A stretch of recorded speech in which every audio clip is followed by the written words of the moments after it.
Hi friends, welcome to Regis cooking Tamil. இன்றைக்கி வந்து நம்ம கிச்சனில் என்ன செய்ய போகிறோம்னு பார்த்திங்கன்னா, ரொம்ப சிம்பிளான குழம்பு, செய்கிறது ரொம்ப ஈஸி. இது வந்து எறா குழம்பு.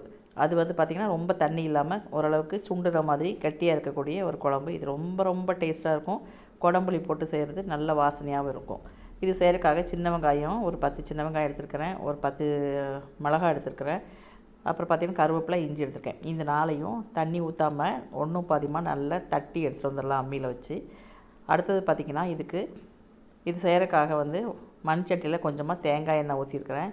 எண்ணெய் காஞ்ச உடனே நம்ம தட்டி வச்சுருக்கிற அந்த வெங்காயம், பச்சை மிளகாய், இஞ்சி, கருவேப்பிலையை போட்டு நல்லா வதக்கிக்கலாம்.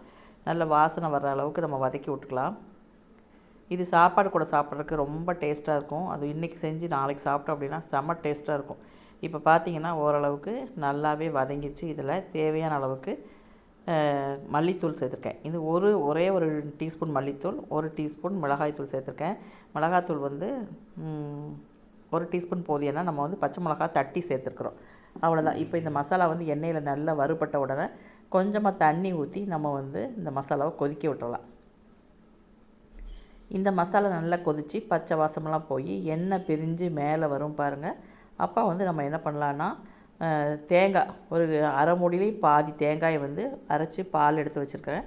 நம்ம அதையே சேர்க்கணும். எறாவை வந்து நான் க்ளீன் பண்ணி எடுத்து வச்சுருக்கிறேன், அதையும் சேர்க்கணும். தேவையான அளவுக்கு உப்பு. இப்போ பார்த்திங்கன்னா உப்பை சேர்த்தாச்சு. குடம்புளியை வந்து நான் கழுவி எடுத்து வச்சுருக்கேன், அதையும் இது கூட சேர்த்துக்கிறேன். அடுத்தது நம்ம எடுத்து வச்சுருக்கிற தேங்காய் பாலை சேர்த்தாச்சு. தேங்காய் பால் வந்து கொஞ்சம் கொதிக்கும் போது நம்ம கழுவி வச்சுருக்கிற எறாவை சேர்த்துக்கலாம்.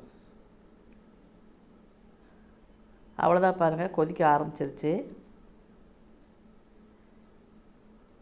இப்போ வந்து நம்ம கழுவி வச்சுருக்கிற எறாவை சேர்த்ததுக்கப்புறம் ரொம்ப நேரம் கொதிக்க வைக்க வேண்டாம், ரப்பர் மாதிரி ஆயிரும். ஒரு 2-3 நிமிஷத்தில் நம்ம வந்து ஸ்டவ் ஆஃப் பண்ணிக்கலாம். அவ்வளோதான். நமக்கு எறாவை சேர்த்ததுக்கப்புறம் ஒரு 3 நிமிஷம் கழித்து குழம்பு சூப்பராக ரெடி ஆயிரும். அது பார்த்திங்கன்னா எண்ணெய் பிரிஞ்சு திரும்பவும் அதே மாதிரி நல்லா ரெட் கலரில் மேலே வரும். அப்போ வந்து நம்ம வந்து ஸ்டவ் ஆஃப் பண்ணிக்கலாம்.